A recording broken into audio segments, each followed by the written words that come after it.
जादुई भूतिया बच्चा।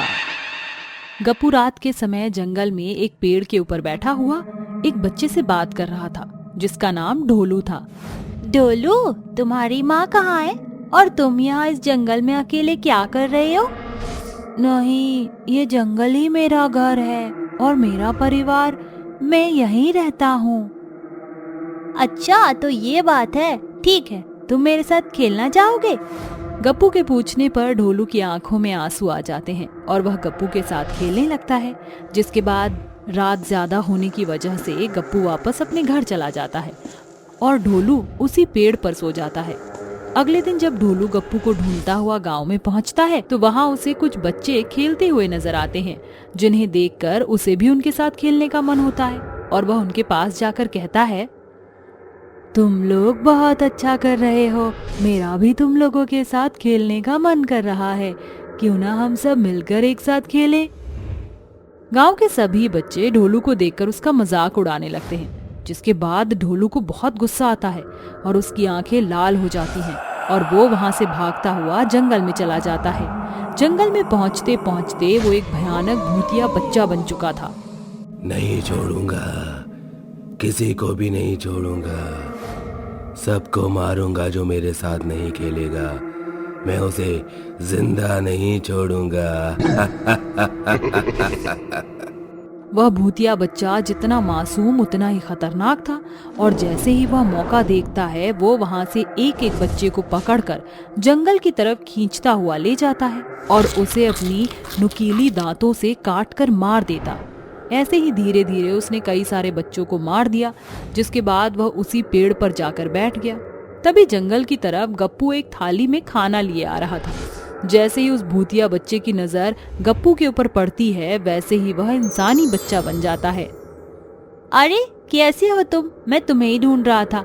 देखो, मैं तुम्हारे लिए मेरी माँ के हाथ का बना हुआ खाना लेकर आया हूँ, चलो इसे खा लो। ढोलू गप्पू के हाथ में खाना देखकर अचंभित रह जाता है, जिसके बाद वह रोते हुए गप्पू से कहता है, गप्पू, तुम मेरे बहुत अच्छे दोस्त हो, तुम्हारा ये एहसान मैं कभी भी नहीं भूल पाऊंगा। ये कहकर वह खाना खाने लगता है, जिसके बाद गप्पू ढोलू के साथ पूरा दिन आराम से खेलता है। अब ढोलू गप्पू से बहुत ज्यादा प्यार करने लगता है। जैसे ही रात होती है गप्पू ढोलू से कहता है, देखो रात हो गई है, अब मुझे यहाँ से चलना चाहिए, मेरी माँ मेरा इंतजार कर रही होगी। गप्पू के जाने की बात सुनकर ढोलू बहुत उदास हो जाता है और चुपचाप बैठ जाता है। जिसके बाद गप्पू से ढोलू का ऐसा चेहरा देखा नहीं जाता और वो उससे कहता है, अरे यार, तुम उदास क्यों हो रहे हो? मैं हूं ना यार, चलो तुम मेरे साथ मेरे घर चलो, मैं अपनी माँ से तुम्हारे रहने का अपने घर में इंतजाम करवा दूंगा, फिर हम दोनों बहुत खेला करेंगे।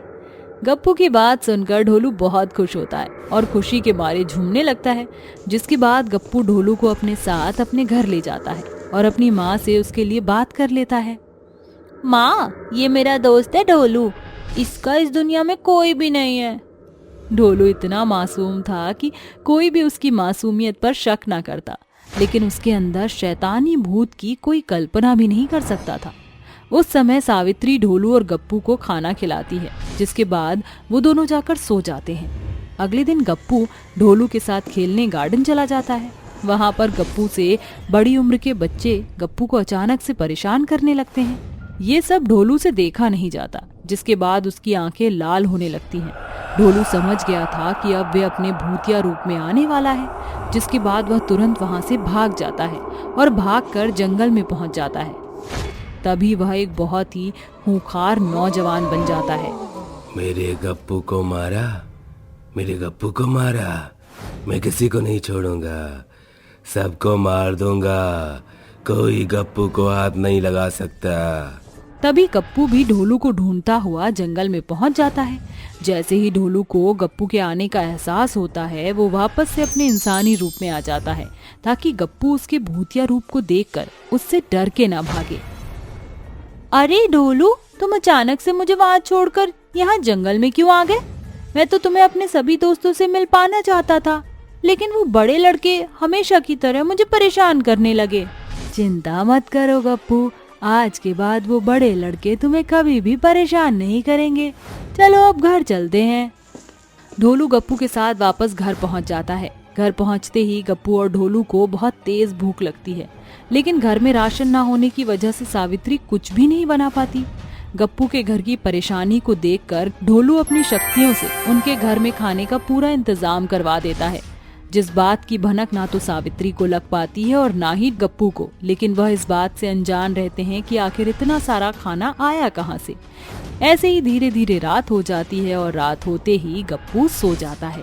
गप्पू के सोते ही ढोलू नींद से जाग जाता है, जिसके बाद वह अपने भयानक भूतिया बच्चे के रूप में आ जाता है और उन बड़े लड़कों से बदला लेने के लिए उनके घर जाकर उन्हें मारने लगता है।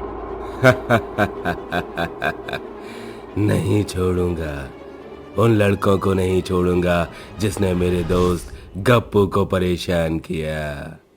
बच्चा एक एक करके उन दोनों के घर जाता है और उन्हें मार कर आ जाता है। अगले दिन जैसे ही गप्पू सोकर उठता है तो उसकी नजर दोनों के ऊपर पड़ती है। ढोलू का मुंह पूरा लाल खून से सना होता है, लेकिन गप्पू ये देखकर नजरअंदाज कर देता है। तभी सावित्री भी ढोलू के मुंह की तरफ देख लेती है, जिसके बाद उसे ये समझते देर नहीं लगती कि ढोलू के मुंह पर जो लाल रंग लगा है वह खून है। तभी पड़ोस में जोर जोर से रोने और चिल्लाने की आवाज आने लगती है, जिसके बाद सावित्री भागते हुए बाहर की तरफ जाती है तो उसकी नजर दो बच्चों पर पड़ती है, जिन्हें किसी ने बहुत ही बेरहमी से मारा हुआ होता है। हाय मेरा बच्चा, किसने मेरे बच्चे को इतनी बेरहमी से मारा होगा? भगवान करे उसे कभी भी शांति ना मिले। हाय मेरा तो इकलौता बेटा था, वो भी भगवान तूने मुझसे छीन लिया। ये क्या हो गया मेरे बच्चे को? ये सब देखकर सावित्री समझ जाती है कि ढोलू कोई मामूली बच्चा नहीं, जिसके बाद सावित्री इस बात का पता लगाने अपने गांव के तांत्रिक बाबा के पास जाती है और उनसे कहती है, बाबा हमारे घर में एक अनजान बच्चा रह रहा है और मुझे उसके ऊपर बहुत शक है। ऐसा लग रहा है जैसे गांव में बच्चों की मौत का कारण वही बच्चा है। मैं सब समझ रहा हूँ। अब मैं जैसा कहता हूँ तुम बस वैसा ही करो। तांत्रिक के कहने पर सावित्री बिल्कुल वैसा ही करती है जैसा तांत्रिक उसे करने के लिए कहता है। सावित्री ढोलू के सोने पर उसके चारों कोने पर एक एक नींबू रख देती है। आधी रात होते ही तांत्रिक बाबा उनके घर पहुंच जाते हैं, जिसके बाद तांत्रिक मंत्र पढ़ता है और ढोलू अपनी असली भूतिया रूप में आ जाता है। तो पागल हो गया है क्या? तांत्रिक, ये तू क्या कर रहा है? अगर तूने मुझे गप्पू से अलग करने की कोशिश भी की तो मैं तुझे जान से मार दूंगा। तू गप्पू के पीछे क्यों पड़ा है?